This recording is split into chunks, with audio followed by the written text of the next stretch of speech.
Hello everyone, and welcome back to episode 6 of my Learn Latin series. Today I'd like to go over prepositions and conjunctions with you, which are two very common and important parts of language, and will hopefully help you to construct some more complex Latin sentences. Before we get onto that, however, let's go over the answers to last episode. So first of all, we have our Latin into English translations. So puella agricolam vitat means the girl avoids the farmer. Vestam laudabo means I shall praise Vesta. Poetae insulam amant means the poets love the island. Rosas puellae dabam means I was giving roses to the girl. And mensas reginarum ornatis means you, plural, decorate the tables of the queens. And our English into Latin, the poet longs for the girl would be poeta puellam desiderat. I was fighting the sailor would be nautam pugnabam. The girl gave a rose to the queen is puella rossam reginae dabat, and they adorned the table with roses is mensam rossis ornabant, and she will praise the island's queen is reginam insulae laudabit. So hopefully you got most of those correct. If you have any questions about any of them, please leave a comment down below and I'll try to get back to you. And let's continue with the lesson for today. So, first of all, let's cover what a preposition actually is. So it's a word which is usually placed before a noun or a pronoun, and it shows the relationship between that noun and the rest of the sentence. They're usually very short words, so some examples in English are things like in, at, on, to, by, and with. And they have a number of different functions in a sentence, so let's go over a few. So they can note the relative position between the noun and other things in the sentence. So if we look at this red square and blue circle, I can say the red square is by the blue circle. Now it is on the circle. Now it is in the circle. It can also show distance in terms of position between two things. So here it is near to the circle, and now it is far or further from the circle. Another thing that prepositions can be used for is direction. So if we look at this sentence, I am walking to school. School is the noun in the sentence, and walking is the verb, and I'm walking towards the school. So I use the preposition to show the direction.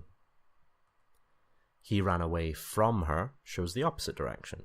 Running is the verb, her is the pronoun in this case, and from shows the direction away from the noun. The way in which an action is conducted is a very common use of a preposition. So if we look at the sentence here, they killed Caesar without remorse by stabbing him with daggers. That actually has three different prepositions in it. So they killed Caesar, they did it without remorse, that tells you how they did it. By stabbing him gives you more information on the way in which it was conducted. And with daggers shows how the stabbing was conducted. And the final one we'll go over is time.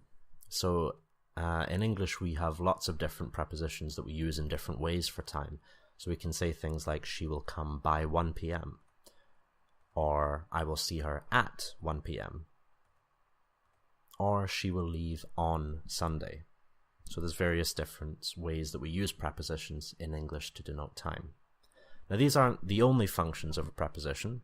They have lots and lots and lots of different functions in a language, but they're some of the most common and the most useful, and I thought it would give you a helpful way of understanding what a preposition actually is.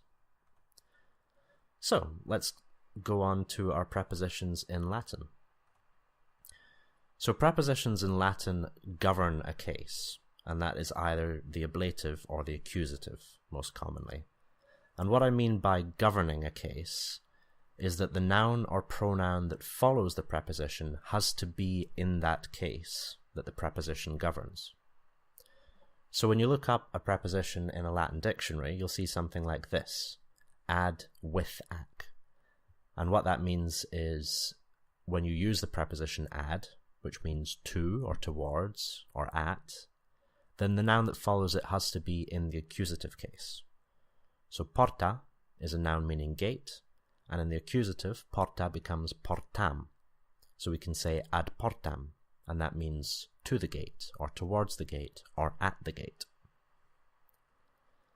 Similarly, here is one that governs the ablative case, sine, which means without. So when we say sine rosa, we have to put rosa in the ablative case, rosa, and it becomes sine rosa, or without a rose. So here are some common Latin prepositions. I've made a table of them and I've split them up into those that govern the accusative case and those that govern the ablative case. So first of all, we've already had a look at this one, ad, which means to, towards, or at. We have ante, which means before. Post, which means after or behind. And whenever we say am for morning and pm for afternoon, that's a short abbreviation for ante meridiem, or before midday, and post meridiem, after midday. We have intra, which means inside or within. Inter, which means between or amongst. And extra, meaning outside. So all of these govern the accusative case, and that means when you use them in a Latin sentence, the noun that they go with has to be in the accusative case. Let's have a look at some that govern the ablative case. So we have a or ab, meaning from, and you would use a or ab depending on whether the following noun starts with a consonant or a vowel. So a for consonant, ab for vowel, and it just makes it a bit easier to say. So for example, if our noun is insula, islands, it's a lot easier to say abinsula than ainsula. Lots of vowels that clunk together. We have e or ex, meaning out of or from. It's where we get the word exit to mean to go out. And again, a or ex is used depending on whether a consonant or a vowel follows. And de, which means from as well, but in the sense of down from. So all of these prepositions mean from, but they have slightly different uses. So a is used for direction, away from. A is more when you are exiting or leaving or going out from something. And de is used when you're going down from something. For example, if you're descending a staircase. We have cum, which means with, and that was covered in a previous lesson when we looked at the origin of the word companion, meaning someone with whom you would break bread, cum panis. We have sine, which means without, which we covered in the example before. And prae, meaning in front of. And actually prae gives us the word preposition. So praepositum means to put in front of, and that's become preposition in English, because there are words that go in front of a noun. Now there are some prepositions in Latin which can govern multiple cases, and they have a different meaning depending on which case they're used with. So by far and away the most common is in, and when in is followed by a noun in the accusative case, it has the meaning of into, and when it's governed by the ablative case, it simply means in or on. So let's have a look at some examples. So agricola ad portam ambulat means the farmer is walking to the gate. Now, ad can mean to, towards, or at, and you have to look at the verb to understand which meaning is implied. So for verbs of motion, like ambulat, walking, then you're going to use to or towards, because those are prepositions that imply movement towards something. Whereas if the verb was a stationary verb, like sitting or waiting, then you would translate ad as at. For example, the farmer is sitting at the gate. We have nauta cum poeta cenabit, which means the sailor will dine with the poet. So here, poet is the noun that follows cum, and that is put in the ablative case, poeta.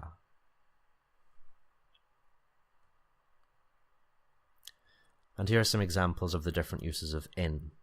So, puella in insula habitabat. Insula is in the ablative case, so we can infer that in means in or on in English, and the whole sentence means the girl was living on the island. And we have nauta in insulam navigat. So here insulam is in the accusative case, so in takes on the meaning of into. The sailor is sailing into the island. So hopefully that all makes sense. If you have any questions, please let me know and I'll try to answer them. But let's move on to conjunctions for now. So a conjunction is a word used to connect two elements of a sentence.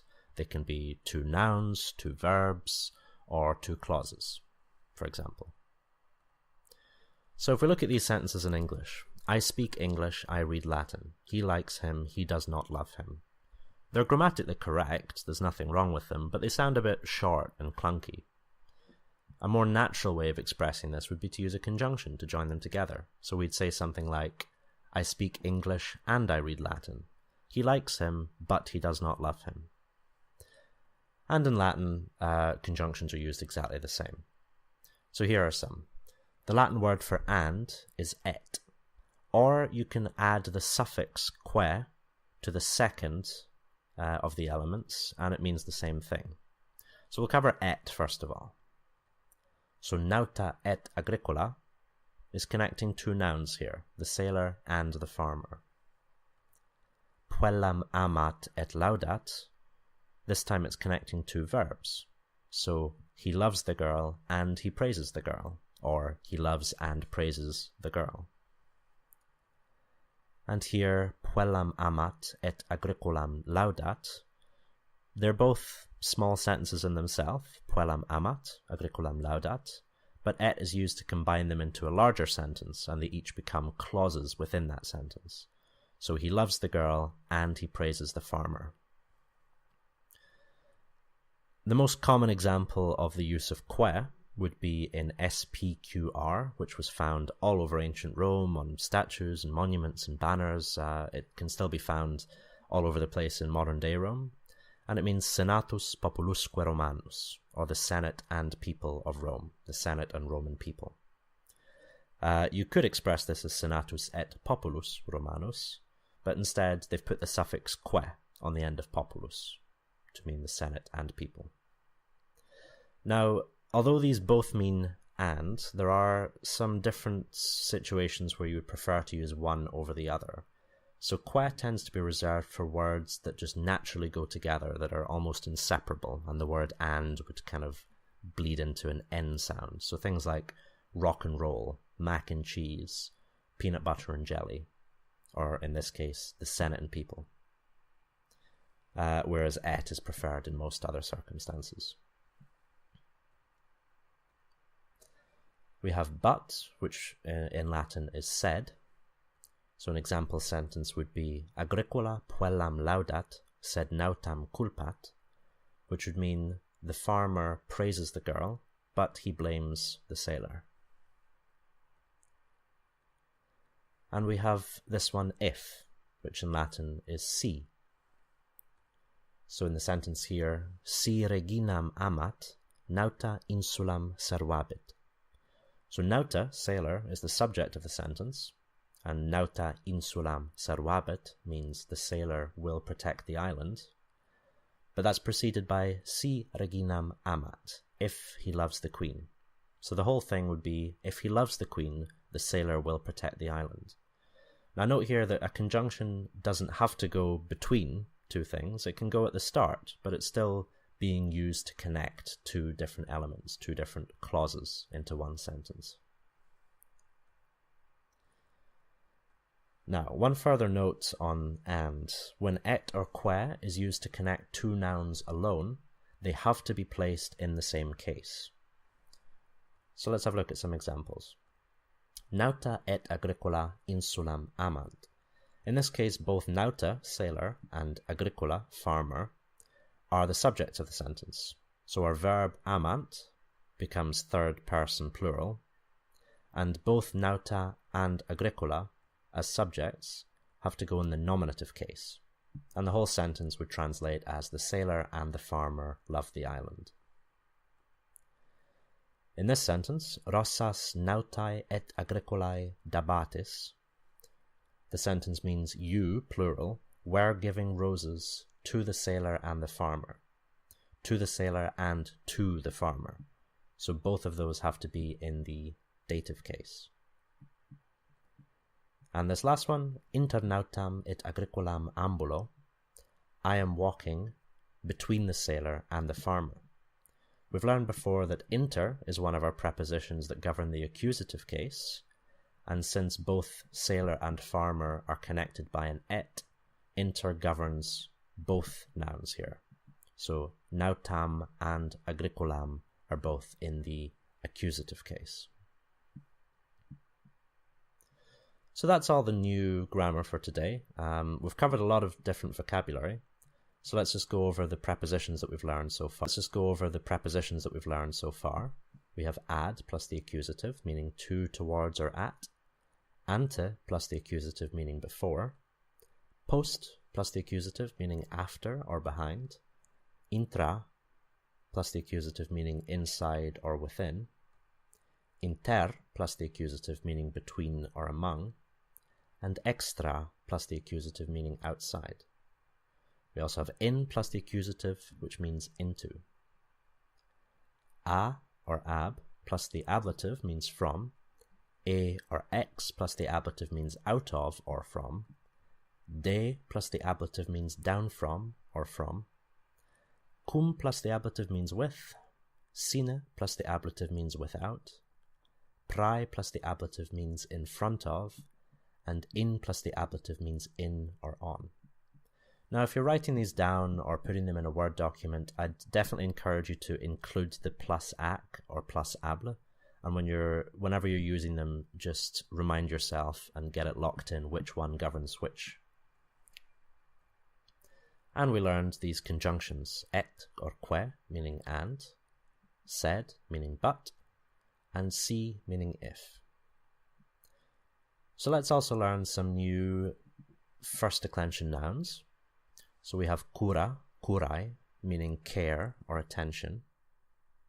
Fabula, fabulae, meaning story. It's where we get the English word fable from, which is a story with some sort of message or meaning. And something that is fabulous is something worth telling a story about. Familia, familiae, is family, which is quite an easy one to remember. Femina, feminae, means woman, and that gives us feminine and feminism. Sagitta, sagittae, means arrow, and there's a constellation in the night sky, Sagittarius, which is a centaur with a bow and arrow. And asta, astai, meaning spear. Now, I mentioned in a previous lesson that proper nouns, like the names of countries and people and places and cities, etc., also have to be declined like any other Latin noun. So these are some countries which are first declension Latin nouns. So we have Asia, Asiae, which is Asia. Africa, Africae, which is Africa. Britannia, Britanniae, Britain.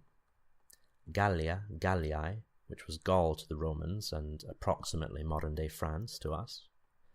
Hispania, Hispaniae, Spain. And Italia, Italiae, for the Italian peninsula, Italy. Now, an important thing to note is that these place names mean something slightly different to the Romans that they did to us. So here we have a map of the Roman Empire at its peak, when it covered the greatest area. And we can see that Asia and Africa, which to us are whole continents, to the Romans they were just little provinces. So Asia Minor is what is Western Turkey to us, and Africa is this little province on the northern coast of Africa, which covers some of Tunisia and Libya in our modern day. You can also see that Britannia only covered what is England in modern day. Bonnie Scotland, from where I hail, is Caledonia to the Romans, and Ireland is Hibernia. So just bear that in mind, that when you translate these things, they can mean something slightly different to what they would mean in our modern 21st century years. So let's also learn some first conjugation verbs. We have laboro, laborare, laboravi, laboratum, meaning to work. It gives us labor and laborious. We have narro, narrare, narravi, narratum, which is a great verb for practicing your R rolling, and that means to say or tell, usually a story. Narrate and narration come from this. Porto, portare, portavi, portatum means to carry, giving us transport, report, portable. And spero, sperare, speravi, speratum, meaning to hope. And indeed, someone who is despairing is someone who has given up on hope. Now, a lot of people have asked me if it's necessary to remember all four parts of a verb, and I would have to stress that you really do. At this stage that we're covering at the moment, it's not that important, but you'll save yourself a lot of headaches in the future if you memorize each individual part when you're translating more complex sentences in the future. So here are some questions to test yourself for next time. We have Poeta reginae fabulam narrabat, ad Britanniam navigo, in Gallia laboratis, agricola cum puella ambulat, sina mensa feminae cenant. And then we have some English into Latin. The sailor lives on an island. He will kill the farmers with arrows. I gave roses to the women and the girls. They love Italy, but avoid Spain. And the woman carried spears from Africa to Asia. So hopefully those sentences will give you a chance to test out some prepositions and conjunctions in Latin sentences. I'd also definitely encourage you to read the sentences aloud and not just read and write them. It gives you an extra way of accessing words in your memory. It helps cement learning. And I think Latin is a really beautiful language when it's spoken, and it ought to be at every opportunity. Now I'd like to finish up with a phrase and a word for the lesson. So our phrase uses one of the verbs we just learned, spero, meaning to I hope. So dum spiro spero means while I breathe, I hope. The origins of this phrase are quite unclear, but it's become the motto for lots of different institutions. It's the motto for the University of St. Andrews in Scotland. It's also the motto for South Carolina State, I believe. And it's quite a common thing to see tattooed on Latin enthusiasts. Our word for the day is dilapidated, and it comes from di, which is a prefix implying separation or taking apart. For example, dissect or disassemble, and lapis, which is a word meaning stone. Now, the word dilapidated means crumbling or decaying or ruinous. It's usually applied to buildings that are in some sort of derelict state of disrepair. And these two words together, so lapis means stone, lapidis is the genitive of a stone, which gives us the stem lapid, and they come together to convey the meaning of stones coming apart or being pulled apart, which conjures up this image of a house that is in such bad repair that its stones are literally starting to crumble and pull apart from one another. So I hope you've enjoyed the lesson. If you have, please do like and subscribe, as that helps me up a lot. And I have a special lesson planned for when I hit 10,000 subs. Next time, we're going to go over the second conjugation of Latin verbs. We're going to cover the imperative mood, which is used to give commands like charge, sit, stand. And we're going to cover some Latin greetings, since it's about time that we learned how to say hello and goodbye in Latin. So all that remains is to thank everyone who has donated to me through Patreon or PayPal. If you would like to support the channel, there's links to both down below, or you can click the orange P to be taken to my Patreon page to make a monthly donation. There are rewards for those who donate, and it means the world to me and really helps me out. I've recently bought a new microphone with some of the money that people have donated, so hopefully the audio is a bit crisper in this episode. So I'd like to give a real heartfelt thank you to Chingpo, Stephanie S, Scott B, David ML, Sophie C, Patricia P, SJ, and Chip McD for supporting me on Patreon, and also to Rui W, Charles J, and Colin TM for making donations to me through PayPal. Thank you all ever so much. Thank you everyone for watching, and I'll see you next time. Goodbye.